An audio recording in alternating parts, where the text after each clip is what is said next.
স্বামী কে? স্বামীর সম্মান বোঝেন আপনি? স্বামী কে? যার ব্যাপারে নবী সাল্লাল্লাহু আলাইহি ওয়াসাল্লাম বলেছেন, আমি যদি আল্লাহ ছাড়া অন্য কাউকে সেজদা করতে বলতাম, তাহলে মেয়েদেরকে বলতাম তারা যেন স্বামীদেরকে সেজদা করে। আপনাকে আমি কিভাবে বুঝাবো স্বামী কে, স্বামীর মর্যাদা কোথায়? এগুলো কি ইসলাম মেয়েদেরকে ডমিনেট করছে এগুলো দিয়ে? কেন? এই স্বামী আপনার জন্য সারাটা জীবন ক্ষয় করে ফেলে। একটা চোর পর্যন্ত, একটা চোর, একটা করাপ্টেড মানুষ, দুর্নীতিগ্রস্ত মানুষ, সে চুরি করে দুর্নীতি করে এনে বাচ্চাকে খাওয়ায়। একটা ধর্ষক পর্যন্ত ওর মেয়েকে আদর করে। পুরুষ মানুষ কি জিনিস কেমন করে বুঝবেন? সারাটা জীবন ক্ষয় করে ফেলায়।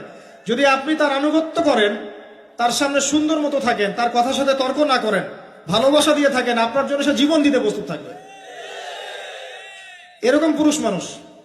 আপনাদেরকে কেউ চোখ তুলে তাকালে চোখ তুলে ফেলাবে, এরকম পুরুষ মানুষ।